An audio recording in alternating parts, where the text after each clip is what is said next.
La siguiente historia es una ficción de mente basada en varias historias. Día 1.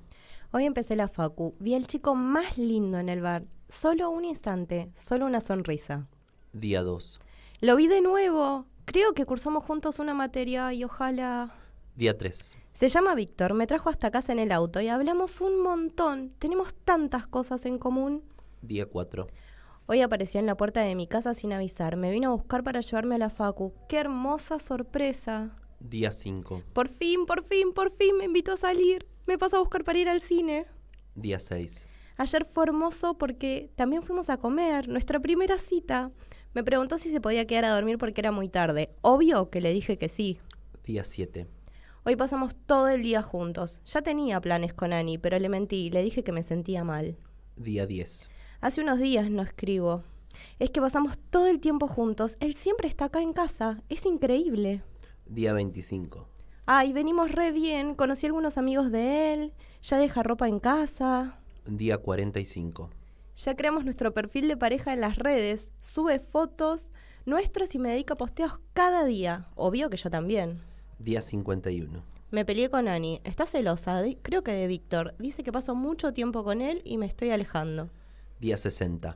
Se acercan los parciales, nos juntamos a estudiar con los chicos. Víctor me vino a buscar, por supuesto, pero volvimos discutiendo porque abracé a Jorge. Se puso celoso. Tiene miedo a perderme, dice. Día 100. No me queda opción. No quería que discutamos, pero teníamos que ir al cumple de Ani. Sí o sí. Víctor me hizo cambiarme la pollera por el vestido por el pantalón ancho. Así no mostraba las piernas. Día 101. Estábamos peleados con él. Anoche creyó que actué muy provocativa. Estaba de mala gana.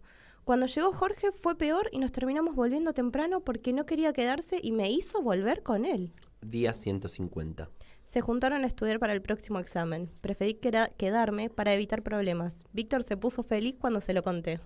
Día 167. Ayer tuvimos nuestra primer pelea fuerte. Se enojó porque me junté a estudiar al final con las chicas y Jorge. Me estuvo llamando toda la tarde hasta que le conté dónde estaba. Me vino a buscar enojadísimo. Hoy me desperté y tenía el desayuno en la cama con una tarjeta. Perdóname por insultarte, me puse muy celoso. ¿Cena y cine juntos?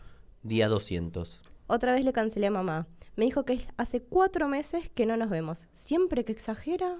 Día 250. Discutimos de nuevo con Víctor. Esta vez fue más fuerte que la última. Me empujó y al caer me golpeé la cabeza. Día 251. Me sigue sangrando en la nariz y me duele mucho la cabeza. Víctor me terminó llevando al hospital porque se preocupó. Cuando volvimos me sorprendió llevándome a revivir nuestra primera cita. Es hermoso. Día 285. Me perdí el cumple de Cami. Me llamó enojadísima reclamando que Víctor me estaba alejando de todos. Otra exagerada como mamá. Día 365. Me encerré en el baño. Esta vez discutimos fuerte con Víctor, pero esta vez me dio miedo. Estaba como loco. Pensé que me iba a tirar la puerta abajo. Ani y mamá quizás tenían razón. Día 370. Hace 5 días estamos en Copacabana. Me sorprendió con estas hermosas vacaciones y hasta me pidió perdón. Día 412. Hoy escribo desde lo de Ani. Estoy acá desde la madrugada. Esta vez la puerta del baño no pudo frenar a Víctor. Me golpeó muy fuerte la cara. El ojo derecho está hinchado. Día 420. Mamá y Ani me acompañan a hacer la denuncia. No me dejan sola por si Víctor aparece de nuevo. Yo las necesito. Día 437. Tuve que volver a cambiar el número de celular. Cada vez que lo cambio lo consigue y me sigue amenazando para que retire la perimetral. Día 459. Dice que cambió y que entendió que estuvo mal. Y que sin mí no puede seguir viviendo. Gracias a Ani y a mamá, que siempre estuvieron conmigo, esta vez veo que no le puedo creer. Día 484. Hoy a la tarde viene a llevar las últimas cosas. Al final entendió que nos hacemos mal. Más tarde llegan las chicas. Todavía no me animo a quedarme sola. Lo cuento yo porque ella ya no puede. Fui a bailar para festejar que me gradué. A la salida me subí a un taxi. Nadie me vio. Mi cuerpo destruido apareció al costado de la ruta 13. Lo cuento yo porque Paulina Levo... El 1 de enero de 2011 tenía 9 años. Todavía no se hablaba de género ni de femicidios. Mi mamá quería el divorcio y mi papá la apuñaló hasta matarla, unas 100 veces. Antes, atacándome a mí y matándome con 20 puñaladas. Lo cuento yo, porque Sofía Mi nombre era Bianco Eva no Morera Ulloa. Fui una víctima más de un feminicidio. Yo tenía 19 años cuando esto pasó. Mi expareja y padre de mi hijo de 3 años me disparó por la espalda por no querer retomar esa relación. Lo cuento yo porque Eva Morera... Tengo 35 años y soy madre soltera. Un día, compartiendo con un compañero de estudio que resultó siendo mi agresor, acabé abandonada en un parque oscuro en horas de la madrugada con signos de estrangulamiento, violada y empalada. Lo cuento yo porque Rosa Elvira no puede. Tengo 16 años. El portero de mi edificio intentó violarme. Me golpeó, sofocó y estranguló. Dicen que morí en menos de 5 minutos. Me encontraron 24 horas después dentro de una bolsa de basura en una planta de residuos. Lo cuento yo porque En Ángeles 2001 Rawson no tenía puede. 16 años. 3 policías me secuestraron, me violaron, me quemaron con cigarrillos y me ahorcaron con el cordón de mi zapatilla. Era el cumpleaños del comisario. Yo fui su regalo. Lo cuento yo porque Natalia Melman Fui a no puede. bailar para festejar que me gradué. A la salida me subí a un taxi y nadie me vio. Mi cuerpo destruido apareció al costado de la ruta 13. Lo cuento yo porque Paulina Levos ya no puede.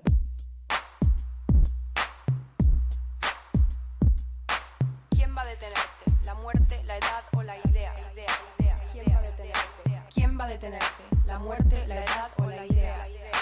¿Quién va a detenerte? De tanto que siente eufórica, antes que histérica histórica, de tanto encanto pictórica, de tan gustosa, rica, tan quimérica, fabrica hormona, calienta, lubrica, hasta los maricas, hechiza, satírica, a veces le da besos a Dios por unos pesos a vos.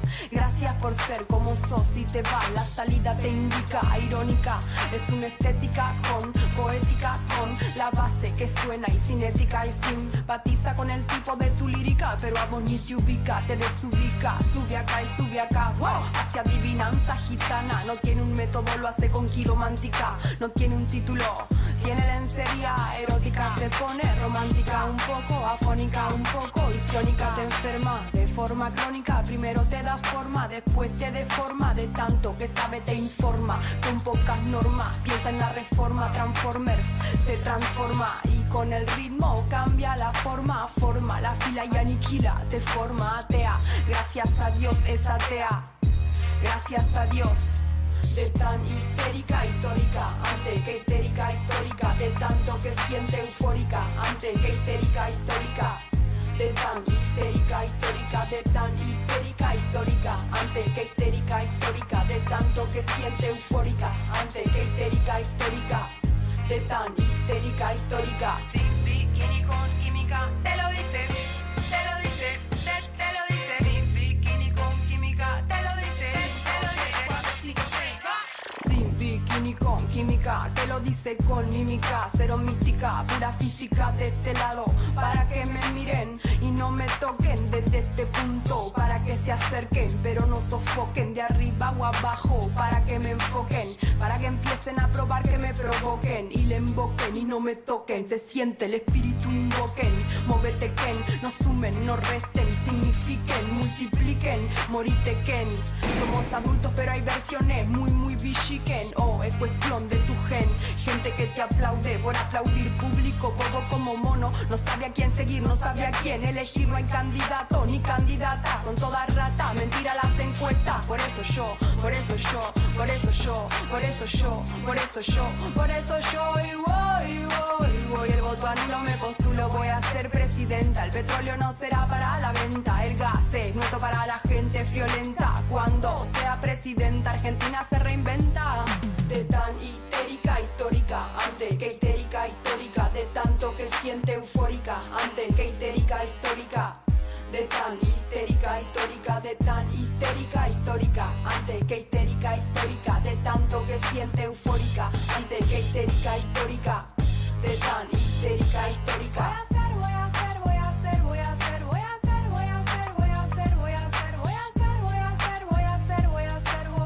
Voy a ser presidenta. Voy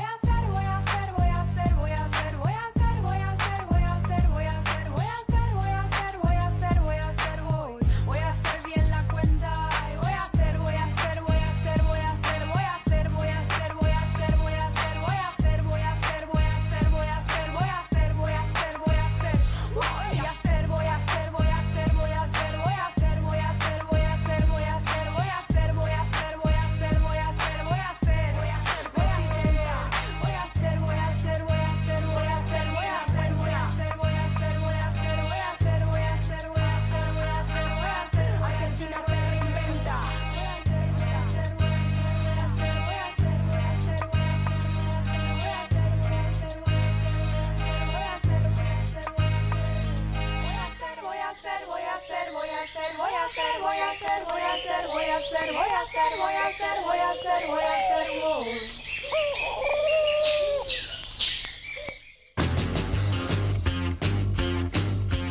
Muy bien, arrancamos ahora ya fuera de esta ficción que hicimos hoy como editorial, esta ficción que nuevamente no le pusimos nombre.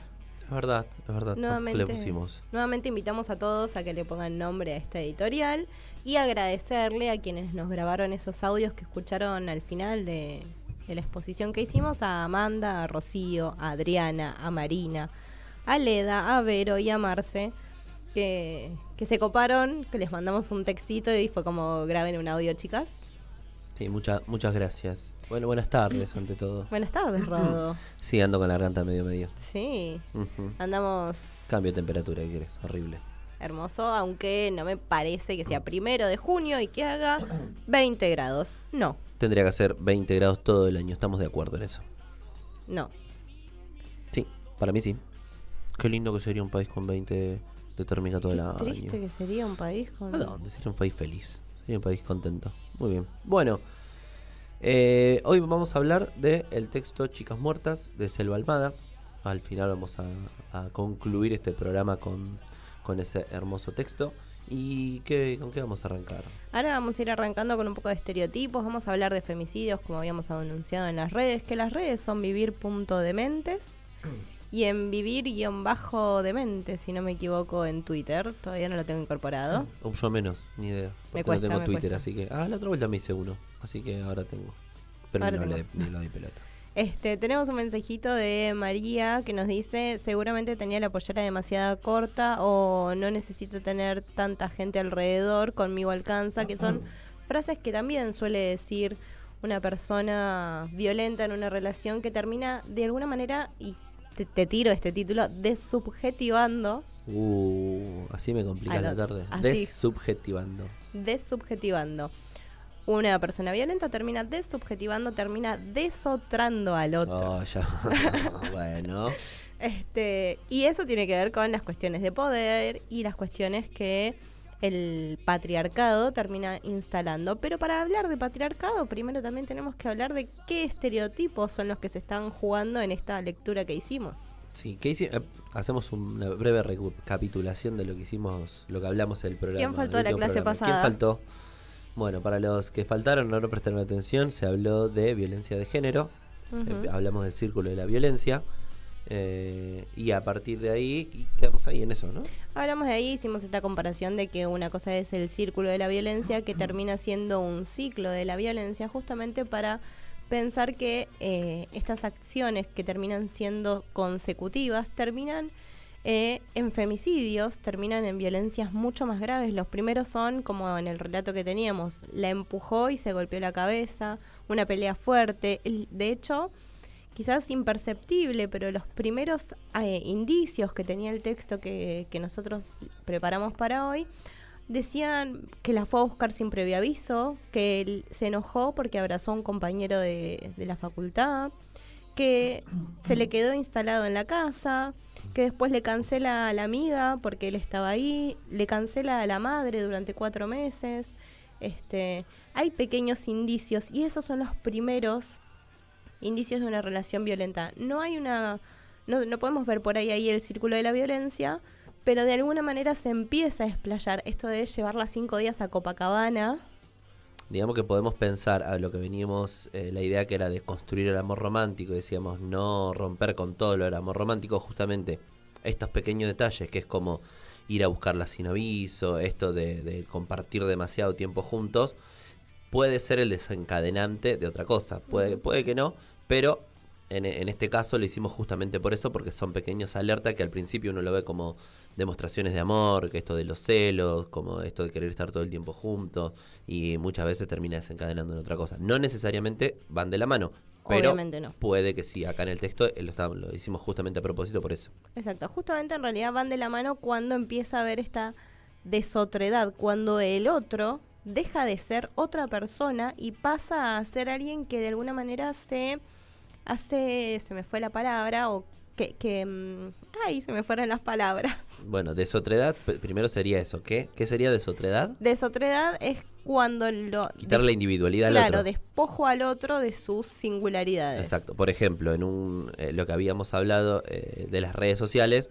ese de desotrar al otro sería esto de hacer una única cuenta, por ejemplo, y que de perder la individualidad, esto de ir Exacto. a todos lados juntos, la pareja que va a todos lados juntos, Todo el pierde, tiempo. claro, pierde la individualidad. Uno de los dos termina como incorporando ay, no me sale esa palabra, pero bueno, termina como comiéndose a ese otro y terminan siendo uno. Esta idea de la pareja es uno, esa idea de estereotipo de pareja, ¿no? No son dos, es uno. 1 más 1 es 1. Cuando 1 más 1 es 1, quiere decir que uno de los dos ejerció el poder suficiente sobre el otro, que lo terminó desotrando, dejó de ser otra persona, para terminar siendo parte del mismo organismo del que ejerce el poder. Y si lo pensamos en términos de estas frases, esa media naranja, que si juntamos la media naranja nos completa una naranja entera. Digamos que vendría a ser eso. Vendría a ser eso, explicado en naranjas. Exacto. Y naranja y media era otra cosa que justamente también, naranja y media, el término de la serie de Francella era eso, porque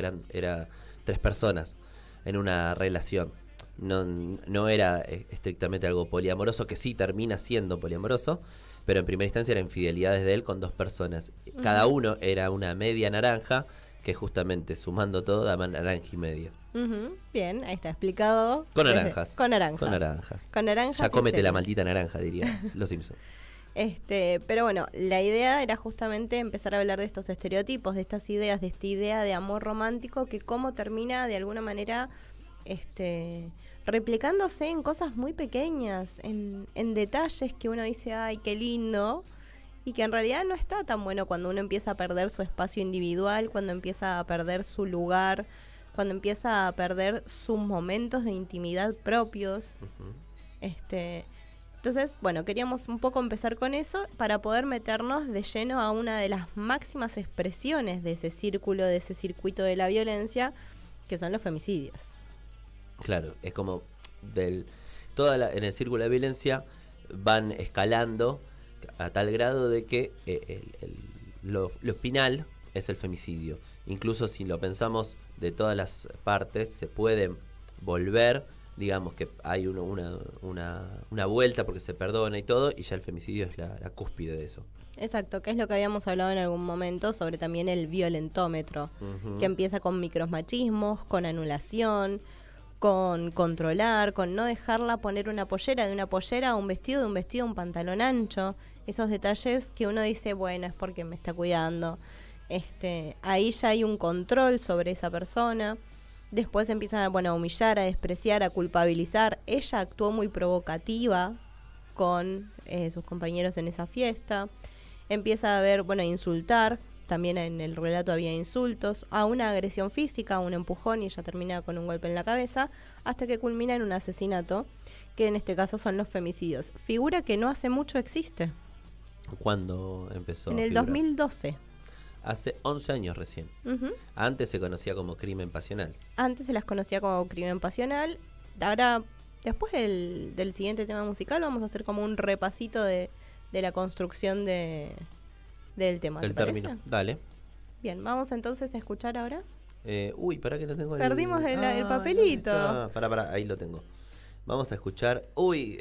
Informe policial de Rodrigo. Bueno.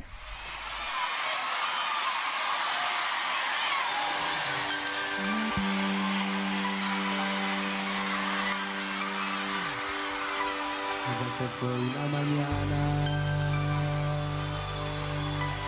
salió como todos los días, a las 9 hacia el colegio, donde a clase asistía. A la 1 de la tarde, al ver que no regresaba, fue a buscarla hacia el colegio, pensando en el camino encontrarla. No ha venido ya a la escuela, la maestra le decía, su cabeza estaba vuelta, su cuerpo no respondía. Salió corriendo a buscarla, tal vez ha llegado a casa, han pasado 4 días, nadie ha podido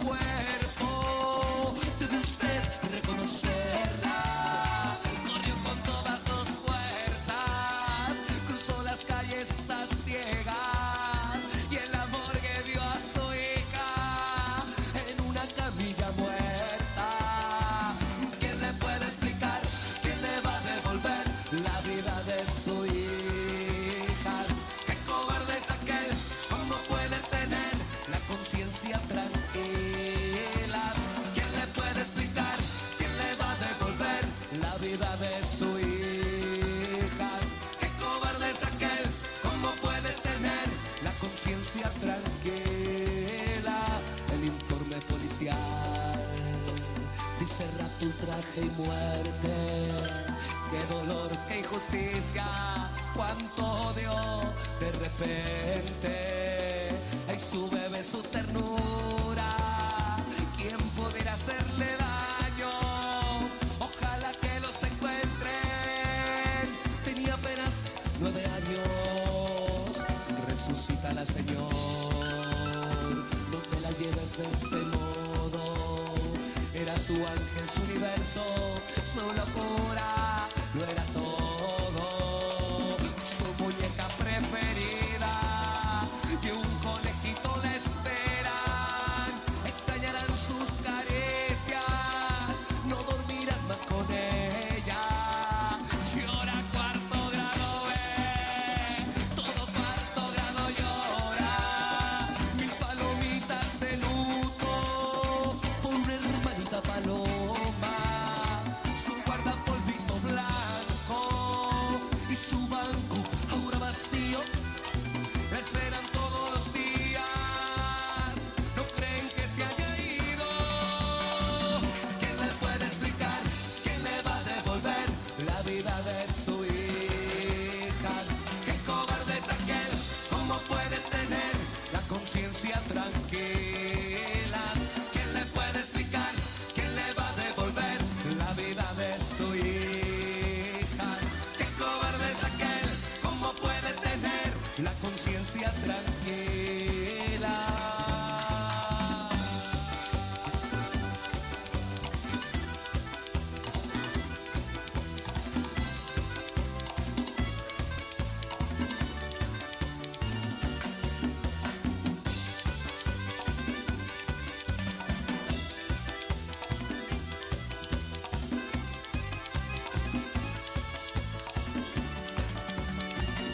¿Quién le puede explicar?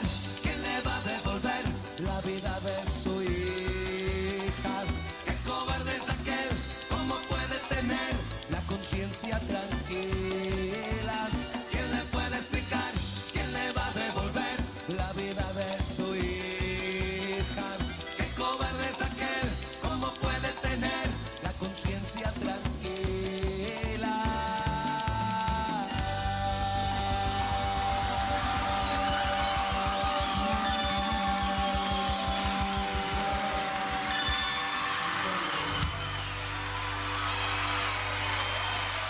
Radiocaput.com. Mientras todos duermen, algo muy extraño ocurre en los laboratorios químicos RX. Seguinos en Twitter, @Radio Caput, o en Facebook, Radio Caput.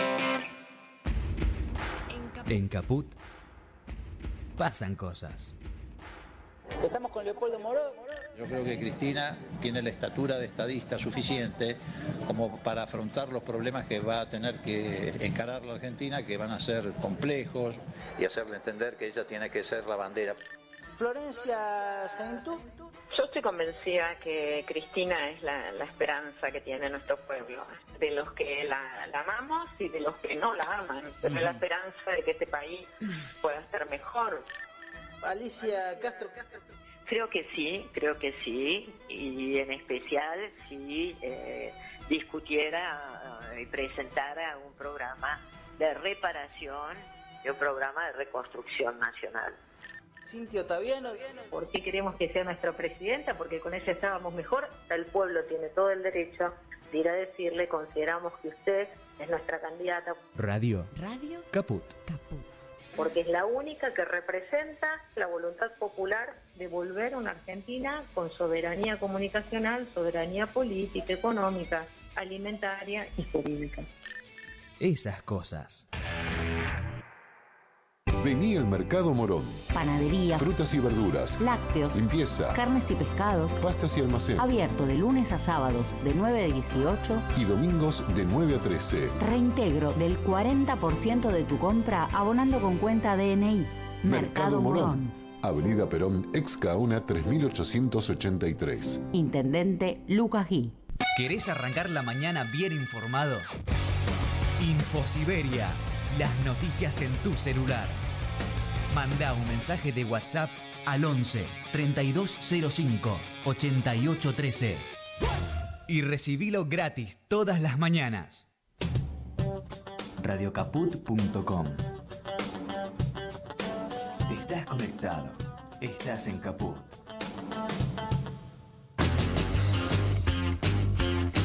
Muy bien, volvemos y nos ponemos teóricos.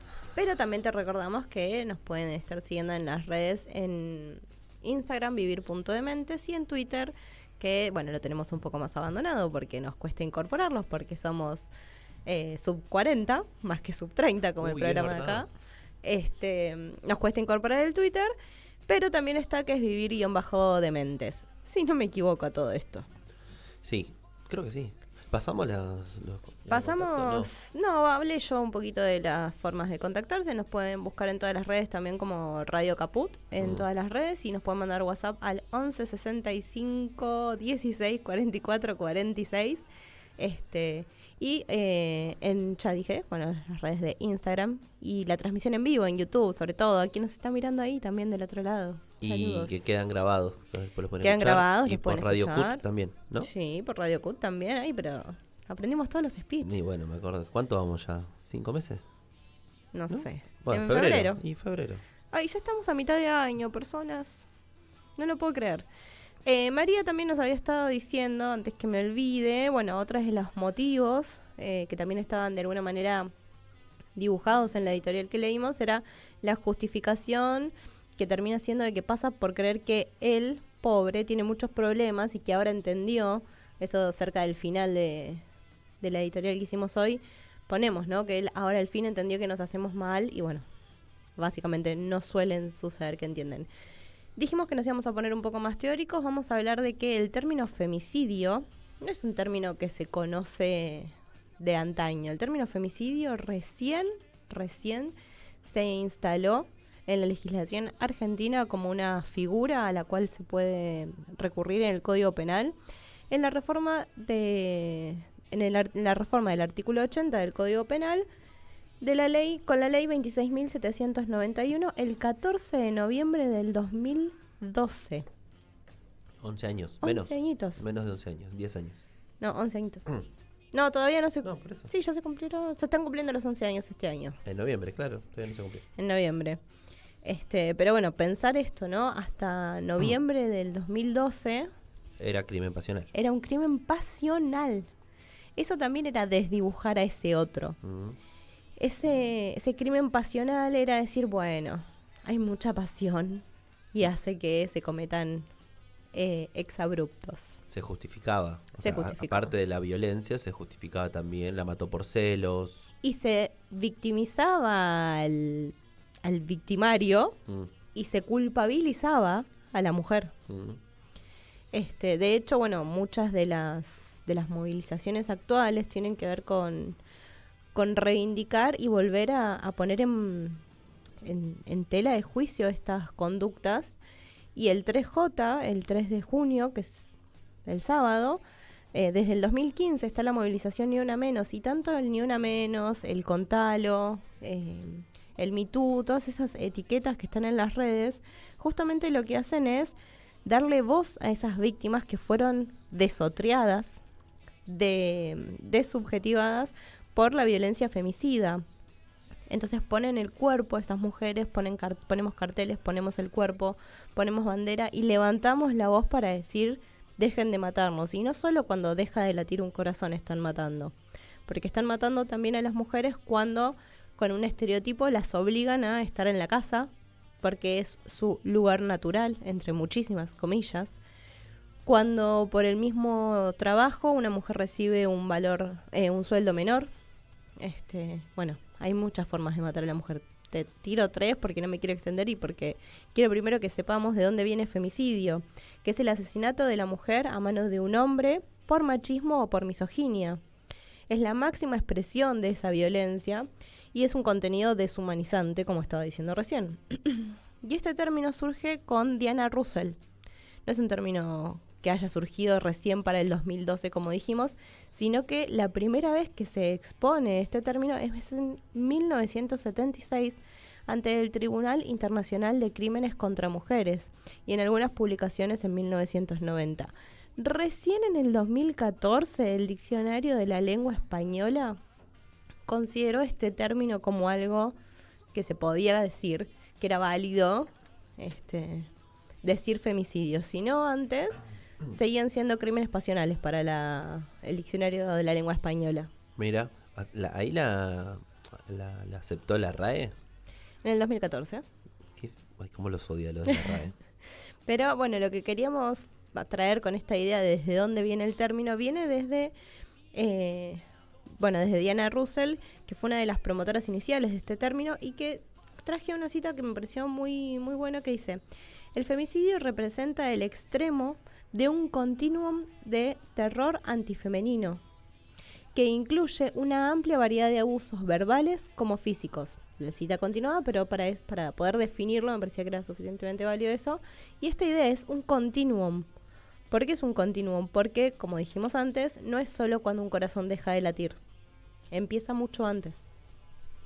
Y también hay una consecuencia de todo esto que por ahí no hablamos, que es todas esas familias, esos hijos, hijas que quedan sin madre, y en muchos casos el padre es el femicida, entonces también se quedan sin padre. O sea, muchas veces es frente a los hijos, o muchas veces estos hijos también son asesinados por la pareja. Uno de los audios que nos mandaron quienes estuvieron en esta editorial presentes hablaba de que la madre quería el divorcio, no se lo dio, la terminó apuñalando a ella, pero antes a su hija.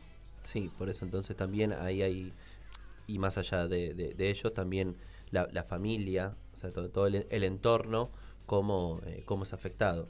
Incluso cómo se va modificando todo el entorno, lo que hablamos, esto de la violencia, esto de ir separando a la mujer de los entornos, de los amigos, de la familia, es algo sistemático, es algo muy de a poco, pero también termina afectando a todo el entorno de esa mujer.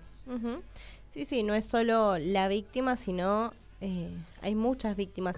Y la justicia, y acá nos vamos a meter por ahí en alguno de los casos que habíamos traído para hoy, la justicia suele ser una justicia que revictimiza constantemente a la mujer, revictimiza a la víctima en lugar de accionar. ¿Cuántas veces hemos escuchado casos, antes de ir a unos puntuales, tenía la perimetral y le importó muy poco que tenga la perimetral, el botón antipánico, distintas medidas que se fueron tomando y siguen de alguna manera victimizando a quien ya es víctima? Y pensemos en la pregunta de Mirta Legrand. ¿Qué hiciste vos para que te pegue? Para que te pegue. Sí, Digo, sí. Si bien es algo puntual, pero creo que refleja lo que en esa época se pensaba en estas situaciones, como que la mujer siempre daba una razón para que el hombre la violente de esa manera. O que la mujer que usa minifalda porque le gusta provocar. Que los está buscando. Que los busca, esa mirada que todavía en muchos lugares, en muchas franjas etarias, y no me refiero a personas de gran edad, digo muchas franjas etarias porque abarca todas las franjas etarias, porque no es algo de una, no me sale el nombre, generación. Es algo que todavía se sigue replicando. Muchos padres le siguen diciendo a sus hijos que si una mujer dice que no le está diciendo que no, le está diciendo nada. ¿No? Esto que hablábamos la vez pasada también. Sí, de la insistencia, de eso. De la insistencia, de insistir un poquito porque seguro primero te dice que no. Y nadie entiende que el no es no, que es otra de las grandes etiquetas que surgen en las redes. El no es no, el contalo, insisto, el ni una menos, el me too, no sé si me estoy olvidando de alguna más. Ni idea. Pero son distintas etiquetas donde además de alguna manera se empezó a romper con ese silencio que se imponía y se empezó a contar esas historias. De hecho, las historias que nosotros sacamos, si bien algunas son conocidas como la de Ángeles Rawson, Ángeles Rawson. Gracias. De nada. Que es uno de los audios que teníamos. Había otras historias que nosotros al menos no nos sonaban los nombres. Después, bueno, cuando leímos un poco los artículos, algunos vagamente se habían comunicado.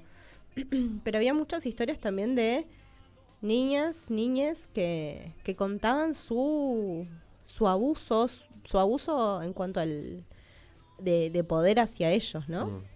Había un montón de historias lo cuento yo porque mi prima no puede, muchos lugares tenían y no salían en todos los medios, eso quiero decir. No, es que hay un montón de casos, o sea, nosotros buscamos los casos más emblemáticos, pero hay un montón de casos que quedan en el olvido.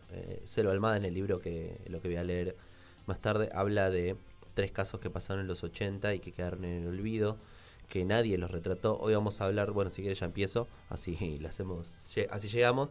Uno de los casos más emblemáticos dentro de lo que estamos hablando es el de María Soledad Morales. Creo que fue un antes y un después. Fue un caso que conmovió al país y que incluso llegó hasta las altas esferas del poder. El tema fue más o menos así, vamos a tratar de resumirlo. En septiembre, a ver si no me fallan las cuentas. Primero, esto sucede en Catamarca. Es una provincia que no es Buenos Aires, o sea que las noticias de ahí tardan un poco en llegar, más en esa época. Pero la historia de los Saadi, que eran quienes manejaban el poder, con el padre Vicente Saadi, que era presidente del PJ, que fue 2 veces gobernador, 7 senador, el hijo Ramón Saadi, que una vez que muere el padre es 2 veces gobernador y se mantuvieron 40 años en el poder. Manejaban todo lo que era la justicia, todo el tema de la corrupción, los manejaban sin tapujos. Y este caso sirvió de alguna manera para desestabilizar todo eso, ese poder acumulado. ¿Cómo se dice cuando hay mucho poder acumulado que se perpetúa en el poder? Uh-huh. Una perpetuación en el poder de esta gente. María Soledad Morales el 7 de septiembre de 1990 desaparece en un boliche cuando hacían el último año de secundaria y estaban juntando fondos para el viaje de egresados. Tenía 17 años.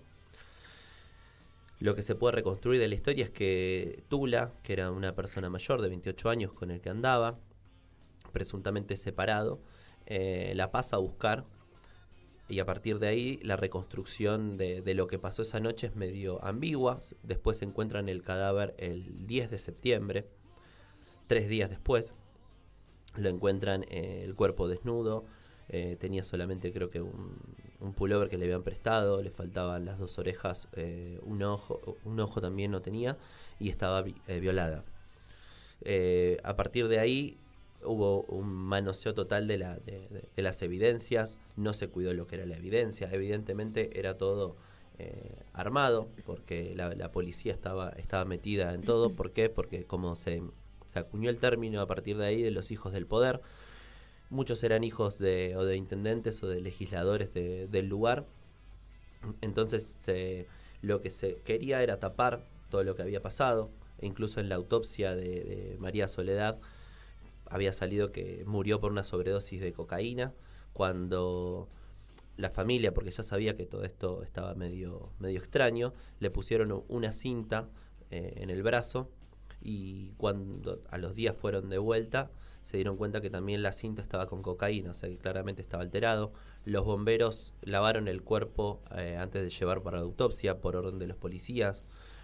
Un colectivero vio a 2 policías a las 3 y pico de la mañana y después a las 4, y esos 2 policías no fueron ni siquiera llamados a interrogatorio. Uh-huh. O sea, hubo una sistematización del encubrimiento. Después, sí. Perdón, te interrumpo así mientras tomas el mate. Uh-huh. ¿Esto dijimos en qué año fue? En el 90. En el septiembre 90. Del 90. Para poder poner también en contexto, no solo de ese hijos del poder, sino, bueno, la famosa década del 90, esa famosa ese neoliberalismo que estaba arrasando con todos lados. Exacto, estaba el riojano en el poder. Sí, no lo nombramos porque... No, estaba él en el poder, incluso fue quien intervino en los 3 poderes de Catamarca y destituyó al gobernador. Después, incluso años después, estuvo en una campaña con Saadi. Hubo una alianza. La coherencia. Sí. Hasta el final de sus tiempos tuvo esa coherencia. Que me voy a ir un segundo de tema, que no es muy lejos a lo que sucede hoy. Muchos de los que están hoy en muchos cargos queriendo postularse no dejan de ser quienes estuvieron en los 90 en casos como este. Exacto. Acá lo que fueron tapados fueron hijos de importantes políticos de la época, sobre todo de Catamarca, Guillermo Luque era un hijo de un diputado nacional, de Ángel Luque. Pablo y Diego Salil, que eran sobrinos del intendente José Salil, un tal Ibáñez y el hijo del comisario Ferreira. Esos eran los que estaban involucrados, al menos los nombres que se barajaron, se supone que hay más. Pero lo que hicieron fue, Luque fue catalogado como el entregador de María Soledad y Luque fue el único condenado de todos los otros que se presume que estuvieron ahí, pero porque alguien tenía que caer. Pero hubo un montón de otras personas que fueron tapadas, que quedaron impunes. O sea, hasta el día de hoy no se sabe qué fue lo que pasó con María Soledad. Uh-huh. Se inició una forma de reclamo que fue inédita en el momento y que tuvo un gran peso, que fue las marchas del silencio, donde marchaban, en general estaba la madre, el padre y la monja Pelosi, con un montón de gente acompañando el reclamo, donde no se... Justamente lo que la marcha en general tiene de característico es esto del pedido de justicia, de los gritos, la algarabía, y acá justamente no estaba, era en silencio, se marchaba. El gobernador hizo una marcha pidiendo justicia, lo cual era claramente una movida política porque no tuvo éxito. Y en el juicio que se transmitió por televisión en su momento, el primer juicio, hubo muchas contradicciones entre los testigos, pero porque se sabía que hubo mucho apriete, hubo mucha amenaza. Entonces esos mismos testigos que habían declarado que lo habían visto a Luque, que lo habían visto a Tula, tiempo después se tuvieron que desdecir de todo. Y si uno están las filmaciones en YouTube y se ve claramente cómo están nerviosas esas personas y de repente es no me acuerdo, porque bueno, evidentemente había que tapar algo. Uh-huh. Pero bueno, me parece interesante traer el caso de María Soledad porque yo era muy chico, pero sí se hablaba siempre. Déjame que busque cuándo fue lo del juicio. Bueno, mientras buscas lo del juicio, pienso en todas las comparaciones, esto, insisto, 1990 y la cantidad de comparaciones que tenemos hoy. Testigos que dicen una cosa que después se desdicen, pruebas que nunca aparecen, pruebas que aparecen y que son refutadas pero que se retoman y se consideran válidas, personas que dicen una cosa y después de golpe, por alguna especie de presión a esa persona, terminan desdiciéndose o que declaran por una presión y se terminan en realidad con el tiempo desdiciendo, pero con el primer testimonio terminan condenando a personas con acciones que no cometieron. Y quienes sí realmente cometieron las acciones quedan impunes. Después el juicio empieza en 1996, 6 años de lo que había pasado. Este juicio también se queda anulado por irregularidades. Incluso están los videos donde se pueden ver a los jueces diciendo que no. Están las muecas donde no, porque eran simpatizantes de Saadi. Entonces, a partir de ahí se tuvo que hacer otra vez el juicio. Se anuló ese juicio, volvió todo a foja cero. En el 97 empezó de nuevo el juicio, sin ser televisado. Para que no se vea a los jueces diciendo no. Exactamente. Y en el 98 se dictamina que Luque vaya a 21 años de cárcel por violación seguida de muerte y Tula 9 años por participación secundaria seguida de violación. Después hubo 2 amigos de Luque, Hugo Hueso Ibáñez y Luis Menéndez, que fueron sobreseídos. El tribunal ordenó investigar por encubrimiento, pero nunca se hizo. Eso quiere decir que se podría haber investigado a la cúpula mayor de la policía catamarqueña, al ex gobernador Saadi, al subcomisario Luis Patti y al ex presidente Carlos Menem. En 2023 se cumplen 33 años. Están libres ya, Luis Luque y Tula están libres y los cómplices nunca fueron juzgados. O sea, al día de hoy todavía no hay justicia. Bien, te agrego que María nos dice, la monja se llamaba Marta Pelloni y después la monja fue trasladada, entre comillas, a una provincia del litoral. Sí, que ahí ella también siguió con el caso de Ramoncito, que fue también un caso muy conocido. Uh-huh. Bueno, eso lo que nos demuestra es cuántas de las cosas que pasaron en nuestra historia por falta de información, porque hay medios que no se ocupan o se ocupan muy poco de esas cosas, termina habiendo. Sí, tengo que decirte que nos quedan muy pocos minutos de programa. Vamos a tener que leer el texto de Selva Almada y ya después nos despedimos. Nos despedimos primero. Nos despedimos primero. Sí, así mandamos los saludos y no nos olvidamos de nadie. Saludos a María que nos estuvo escuchando. Nuevamente le agradecemos a Amanda, a Rocío, a Leda, a Vero, a Marce, a Adri y a Marina por haber participado en la editorial de hoy. Y tenemos algunos otros saluditos que nos iban quedando pendientes. Sí, yo le mando saludos a Checho que está viendo el programa, también a Leda que me estaba escribiendo y a mi hermana Marcela que también nos está escuchando. Bien, ahora sí vamos entonces con una lectura para cerrar bien arriba, ¿no? Como hicimos todo un programa... Acorde al programa, cierra. Acorde al programa, cierra el tema. La mañana del 16 de noviembre de 1986 estaba limpia, sin una nube, en Villa Elisa, el pueblo donde nací y me crié en el centro y al este de la provincia de Entre Ríos.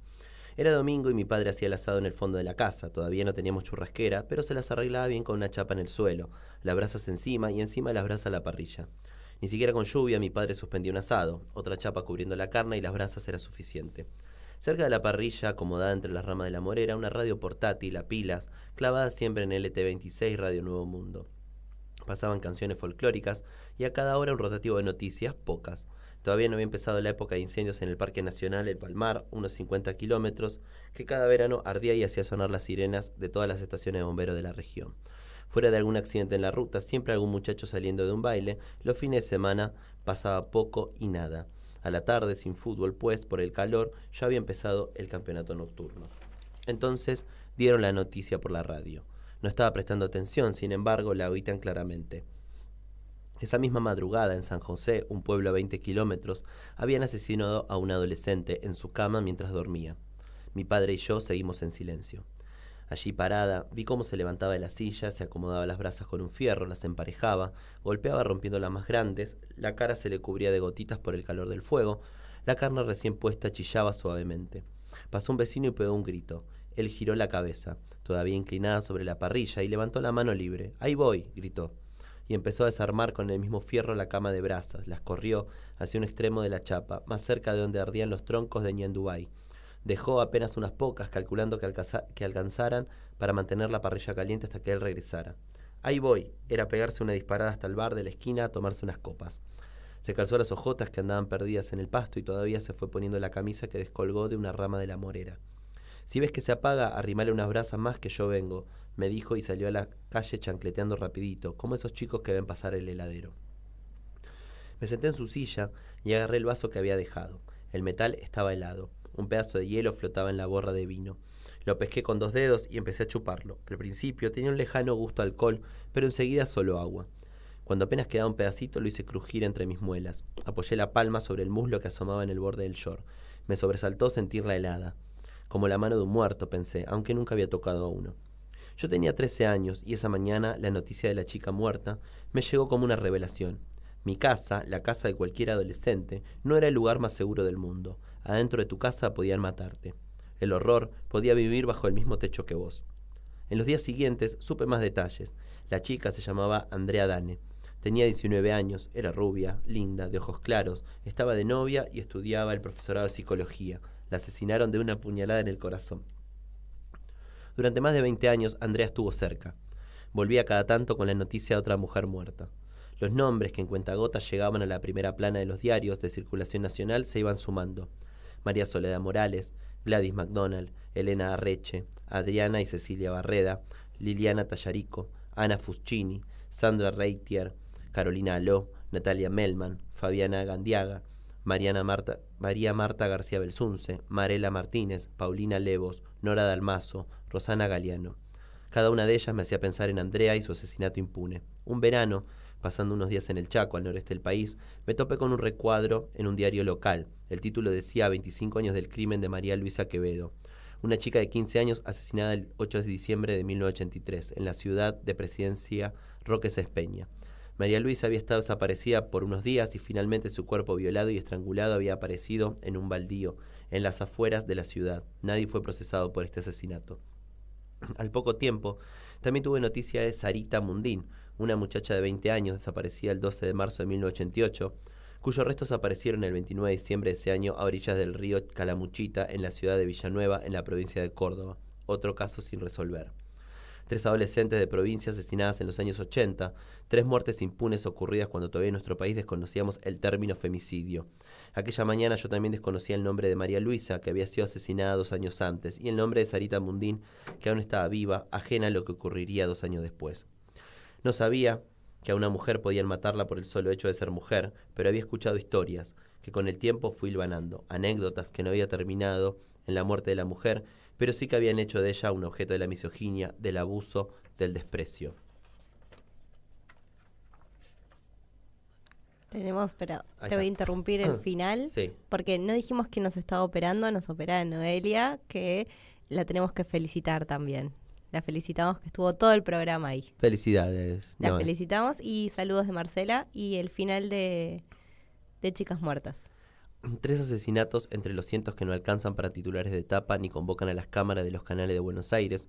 3 casos que llegan desordenados, los anuncia la radio, los conmemora un diario de pueblo. Alguien los recuerda en una conversación. 3 crímenes ocurridos en el interior del país mientras la Argentina festejaba el regreso de la democracia. 3 muertes inculpables. Convertidos en obsesión con el paso de los años, estos casos dan lugar a una investigación atípica e infructuosa. La prosa nítida de Selva Almada plasma en negro lo invisible y las formas cotidianas de la violencia contra nenas y mujeres pasan a integrar una misma trama intensa y vívida.